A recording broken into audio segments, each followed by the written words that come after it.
Hey X. I'm not from here, I'm a mutant who only comes here for the occasional creepypasta thread. I'm not into the paranormal and have never believed in ghosts or aliens or any of that sort of stuff. I live in Oak Park, just outside of Chicago, Illinois. See, we have an ordinance here where you're not allowed to put up a for sale sign in front of a house. So many homes are vacant here that they'd be absolutely everywhere if we could put them up in order to ensure people want to live here. We make it so it doesn't look like nobody wants to live here, thus no for sale signs. I live alone with my pet cat, an all-black cat which I found out recently is a rarity. His name is Calvin. He was the runt of the litter. This isn't really important. The story all started about 2 months ago. That's when I first got up late at night after a bad dream and went out for a cigarette and saw my neighbor from directly across the street was sitting in front of his large bright television, which was facing right out his window at my house. I did not think anything of it.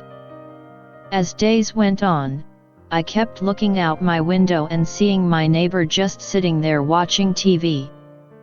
After 2 weeks, I came to the conclusion that he could very well be dead. It just didn't make sense that he was just sitting there, the TV on, not leaving the couch for weeks.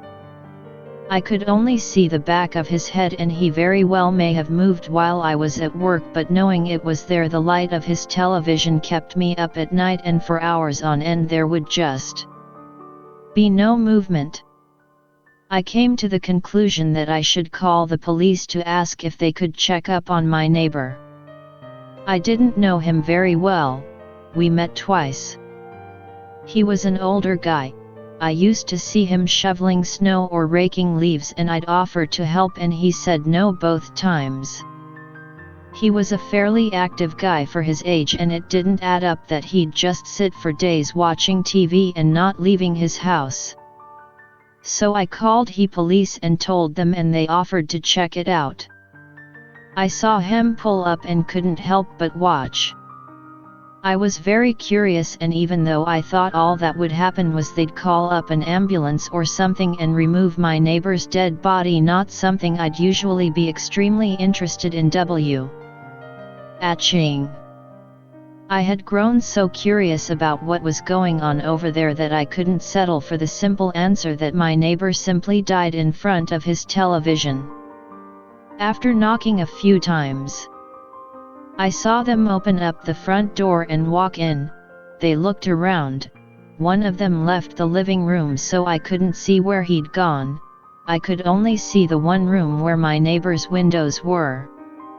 The one officer turned off the television and also left my sight. They both left and drove off. About 20 minutes later I got a call explaining that the house was empty and my neighbor had moved out. They said real estate agent had probably just accidentally left the television on.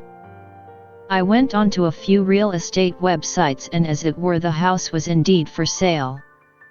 Anticlimactic, but at least it was a far less morbid conclusion than I'd expected. I was so embarrassed that my mind had immediately gone to death when it really was so bland and simple, and I felt like a pretty bad person for actually reeling a slight sense of disappointment when I found out my neighbor hadn't died as I'd assumed.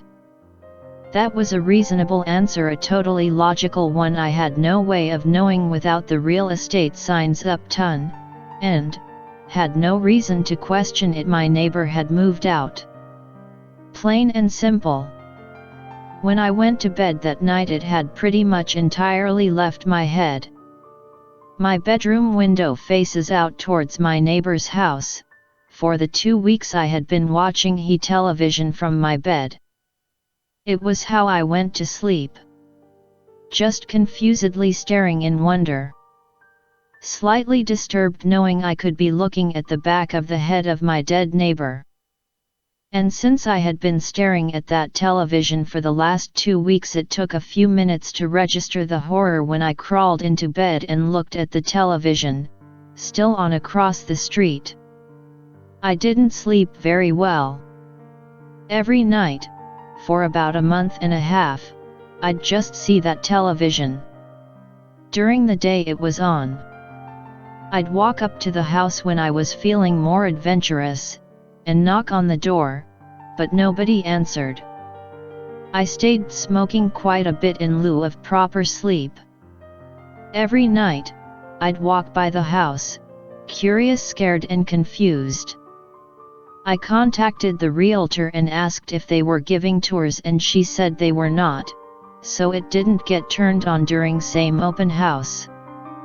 I thought maybe I was hallucinating, that the television was never on, but the officer definitely went over and turned it off, so it had absolutely been on, at least in the first place. I invited a friend over 2 weeks ago, and after a little hanging out I told him the story and asked, straight-faced and horrified, if the television was on. He said that it was. He was clearly concerned for my health, and I don't blame him. So the only other option I could think of was that maybe a squatter had taken up residence in the vacant home. It wasn't common in the area. As far as I knew, there's very little crime or homelessness in the suburban area I live in.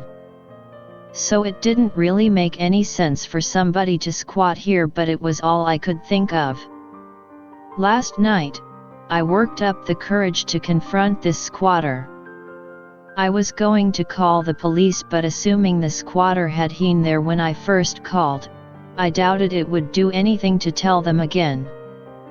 I worked it out in my bead that as long as somebody else was living in that house illegally, it wasn't so bad for me to walk over and enter uninvited myself. Stupidly, I worked up this courage while smoking a cigarette late at night, where the only light out was the light pollution over to the east in Chicago and the dim light of the street lamps. Shaking, both from the terrible cold weather we'd been having lately and from the nervousness taking over. I opened the door. I was hoping the door was locked so I could back down on my sudden wave of courage and walk away without feeling like I was just running off with my tail between my legs. To my surprise and dismay, the door was not locked. I felt briefly confused, wondering why the realtor hadn't put in a lock like they did when I sold my house. But I realized that if was somebody squatting here, then it shouldn't come as a surprise that there wasn't exactly airtight security. Slowly, timidly, I walked towards the dining room. I could hear he faint murmur or infomercials and see the moving lights and colors of the screens shine as I tiptoed, trying to make as little noise as possible. My whole body went cold as I entered the room. There was my squatter, a middle-aged woman, wrinkly, gray-haired and dressed like a homeless person. It at least added up. I was more horrified of the fact that I had to now confronted them than at the woman herself. I stuttered a scared hello and she looked at me, and before I could form a thought she screamed the most hellish, horrifying scream I's ever heard. It was not the scream of a middle-aged woman. It was demonic, deep and ear-splitting. I froze up and my heart sank and my eyes widened and I stared, accepting that I was going to die at this screaming woman for what seemed like eternity. It was an unwavering scream. It didn't sound like she was losing her breath. After what had to have been a whole minute, the moment the initial wave of shock wore off, I just turned and ran. She hadn't moved save for turning to look at me as she screamed, and I looked to make sure she hadn't gotten up to follow me out, and she had not. I ran to my house. I considered calling the police, but I didn't want to explain his situation or risk getting myself into legal trouble for trespassing on my neighbor's property. And if they went there and again did not find the squatter, There was no question that I'd be seen as completely insane. I lay awake refusing to look across the street at the television screen, and my thoughts raced. Surely it had to have just been a squatter. She looked like one. She was clearly living in a house that wasn't hers. She was probably a mentally unstable homeless woman. I decided the scream couldn't have been as awful as I had thought. It was all just the makings of a scared mind. I actually managed to get some sleep shockingly enough, and when I woke up I briefly didn't even remember what had happened the night before. What I woke up to was somewhat odd. My cat always sleeps downstairs in the living room on the sofa, but I found him, wide awake, sat on my bed cleaning himself. In all my years living here, I never woke up with him in my room. I pet him for a little and went downstairs. As I began remembering the events of the previous night, I decided to go out for a cigarette, and on my way out, I found that my front door had been unlocked.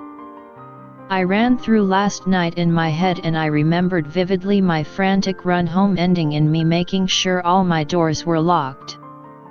My memory is very rarely faulty. I felt my stomach churn and my heart sink, and I felt a chill as I walked back upstairs to go low my living room. What I found would have been entirely mundane in any other setting. My television set was on. I called the police to explain the situation. I called out of work and am spending the next few days in my friend's home with my laptop and my cat.